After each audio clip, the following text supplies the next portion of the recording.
Google ljudi ne pošilja več na spletne strani, zamenjuje jih. Kar izgleda kot iskalnik, je vse bolj stroj, ki bere internet namesto vas, zadrži promet in pusti izvirne ustvarjalce brez vsega. Odprti splet se prvič v svoji zgodovini krči. Promet iz iskanja izginja z zaskrbljujočo hitrostjo. To ni napaka. Google se spreminja iz prehoda do interneta v zaprt sistem za odgovore, takšnega, ki morda strada prav tista spletna mesta, od katerih je odvisen. In posledice so zastrašujoče. Prvo poglavje: mesto duhov. Google iskanje se ne zdi le prazno, je prazno. Internet, kot ga poznamo, umira.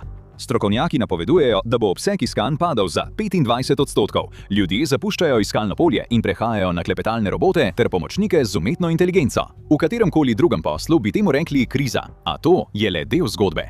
Analytik Grant Fishkin je pridobil resnične podatke o brskanju tisočev uporabnikov. Ugotovil je, da se 58,5% iskanj na Google v ZDA zdaj konča brez enega samega klika. Ljudje preberejo odgovor in strani sploh ne odprejo. V Evropi je ta številka še višja, 59,7%.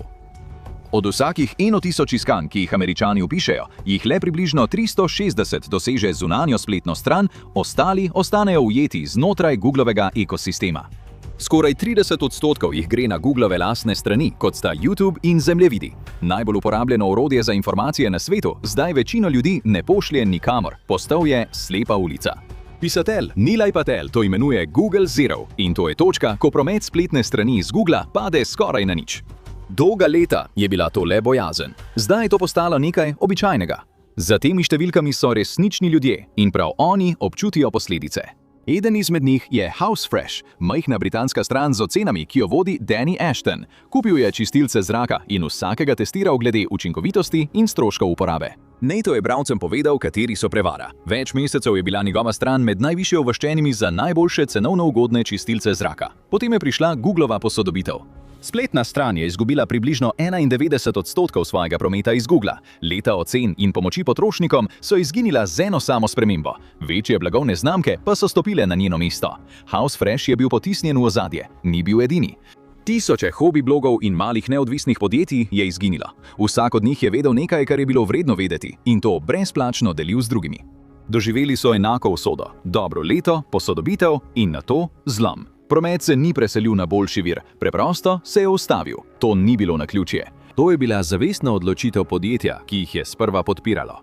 Drugo poglavje: Code Red. 2 desetletji je Google obvladoval posel odgovarjanja na vprašanja. Tja so se ljudje obrnili, ko so potrebovali informacije. Google je postal del vsakdanjega jezika. Potem je leta 2022 zagonsko podjetje v San Franciscu predstavilo orodje z imenom ChatGPT. Nenadoma vam je lahko klepetalni robot odgovoril takoj, brez seznama modrih povezav, skozi katere bi morali brskati. Samo odgovor. Po poročanju New York Timesa so vodilni pri Googlu razglasili interno kodo rdeče. Inženirje so umaknili iz njihovih projektov. Ustanovitelje, ki so se pred leti umaknili, so poklicali nazaj v stavbo. Največje ime na področju informacij je bilo ujeto nepripravljeno. Strah je bil upravičen. Grožnja je zadela tisto, kar je Google naredilo bogatega. Postopek je bil preprost. Prišli ste na Google. Google vas je poslal drugam. Ko ste odhajali, je prodal glas. Celotno bogastvo je temeljilo na tem enem kliku. Google je deloval kot cestninska postaja na cesti, ki je ni zgradil sam. Več kot vas je lahko poslal drugam, več je zaslužil. Iskalni oglasi niso stranski posel za Google, so motor. In ta motor je v podjetju, ki je zdaj vredno približno $2 bilijona.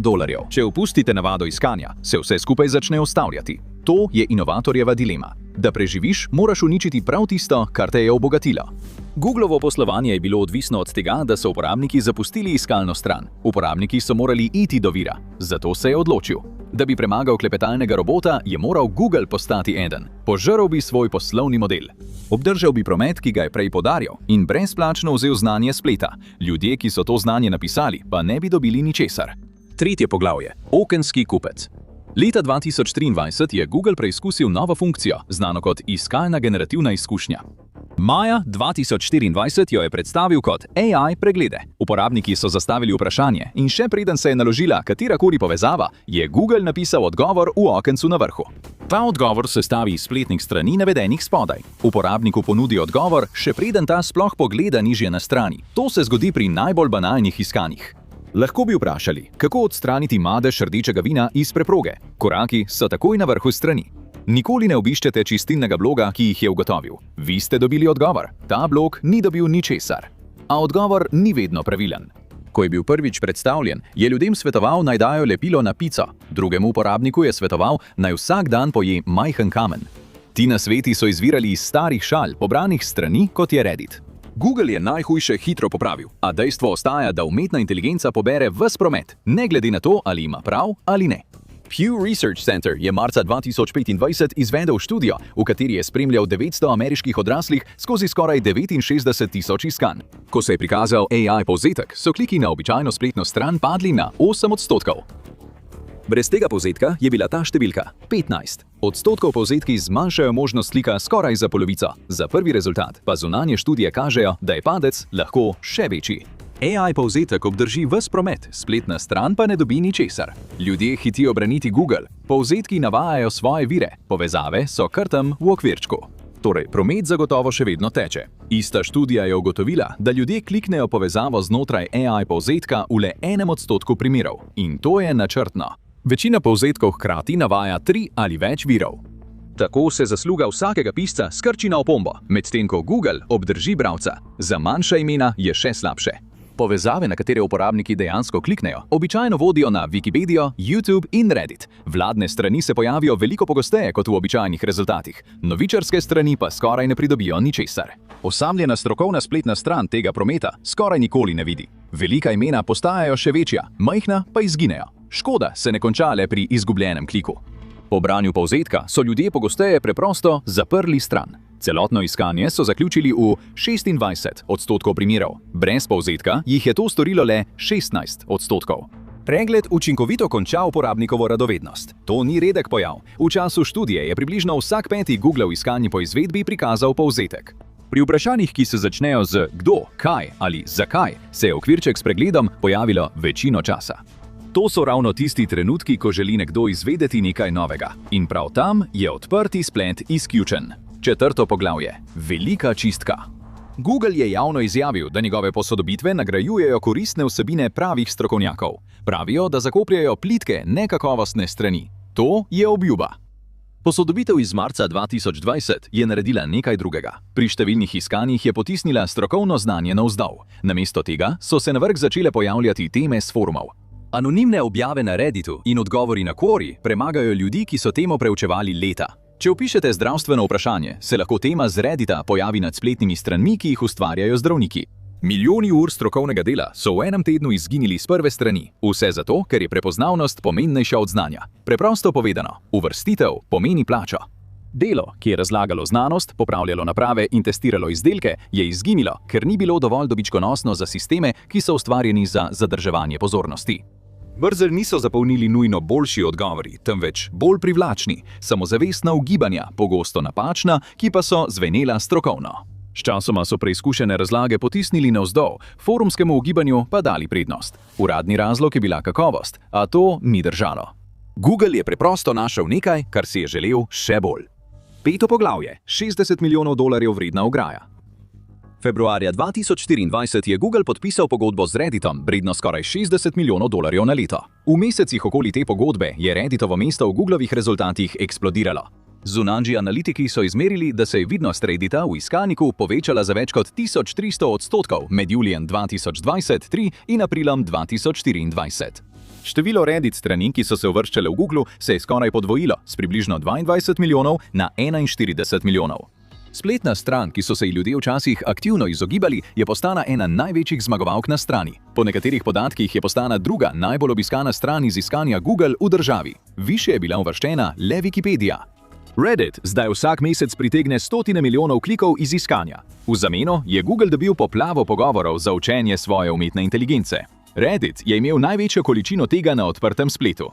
Prav tiste objave, ki so izurile njegove modele, so se povzpele na vrh iskanja. Z enim plačilom so hkrati kupili podatke za učenje in prvo stran, potem pa je postalo še bolj zahrbtno.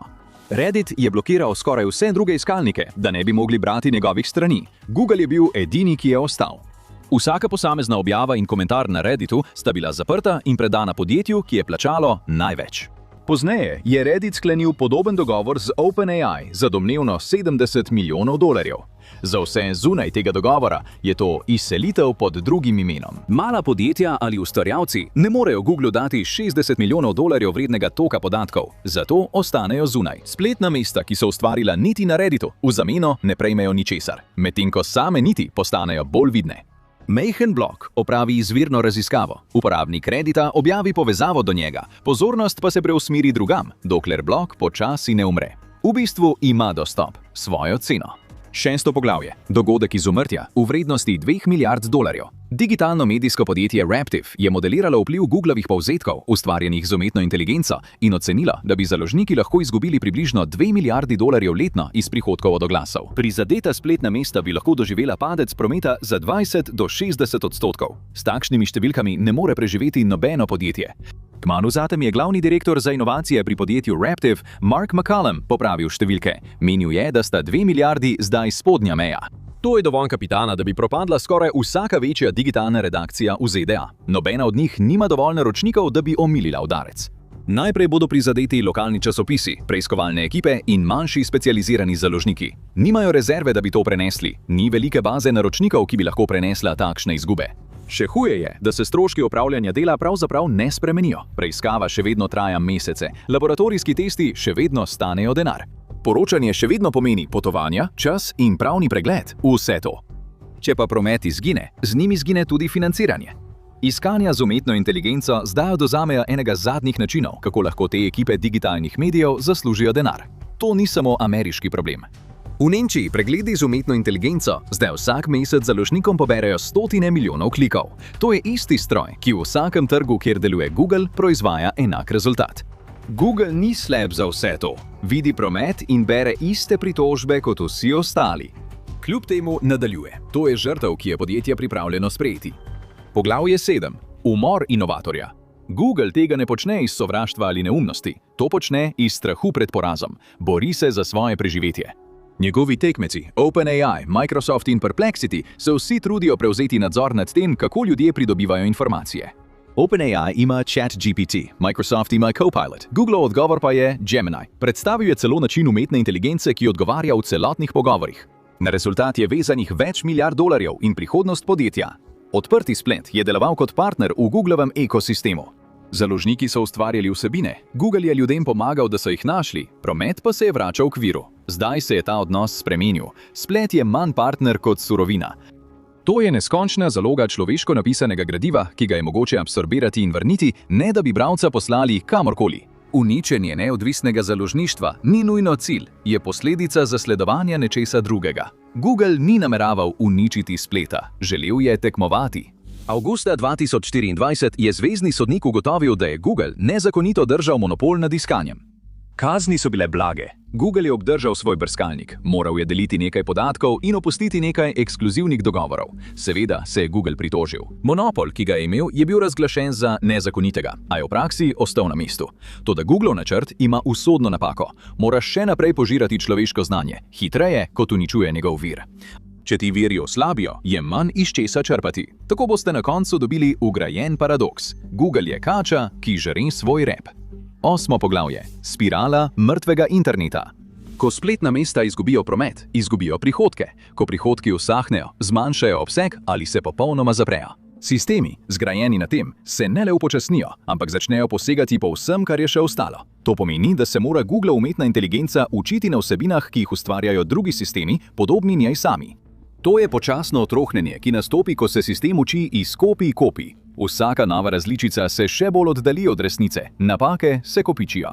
Ideje se zožijo, človeško mišljenje pa se splošči v bledo primerjavo s tistim, kar je bilo prej. Stroj za odgovore, ki poje lastno zalogo hrane, mu zmanjka stvari zapovedati. Približno 30 let je lahko vsak, ki je imel kaj zapovedati, to objavil svetu. Če si imel prav, so te ljudje našli. Radoveden brskalec se je lahko učil od strokovnjaka na drugi strani planeta. Majhno trgovino so lahko našli zato, ker je bila dobra, ne zato, ker je bila velika. Zdaj se splet polni stranmi, ki jih piše umetna inteligenca in so narejene za izigravanje sistema. Prave glasove je vsako leto težje najti in začneš se spraševati, ali je to, kar bereš, sploh napisal človek. Dvomi in cinizem postanejo privzeti. In to ni način, kako ne bi se človeško znanje razvijalo in raslo. Zdaj radovednost nadzorujejo vratarji in plačljivi zidovi. Skupna knjižnica se zaklepa. Tako ubiješ spletno stran, ne da bi jo sploh napadel. Preprosto prenehaš pošiljati ljudi nanjo. A odpor se že začenja. Založniki se organizirajo, da bi neposredno spremenili stroje. Zelo enostavno licenciranje si izposoja znano strategijo iz glasbene industrije. Radio je moral začeti plačevati za pesmi, zdaj pa je ideja, da se ista logika uporabi za AI sisteme, ki porabljajo spletne vsebine. Če ne moreš več preživeti od klikov, prodajaš dostop do samega dela. Novičarski portali, avtorji in mali založniki vsi preizkušajo različice te ideje. Kljub temu to morda ne bo dovolj, saj globlja škoda ni le finančna. Ne gre niti samo za to, katera spletna mesta preživijo in katera ne. Gre za slabljenje nečesa bolj osnovnega, povezave med tem, da nekaj veš in tem, da to odprto deliš. Google morda res zmaga v tej dirki, vendar bi lahko bil rezultat svet z manj znanja. To ni edini način, kako Google uničuje splet. Porast AI na vlake prevzema vašo iskalno stran. Izvedite več in nehajte uporabljati Google takoj zdaj. Ali pa si oglejte to.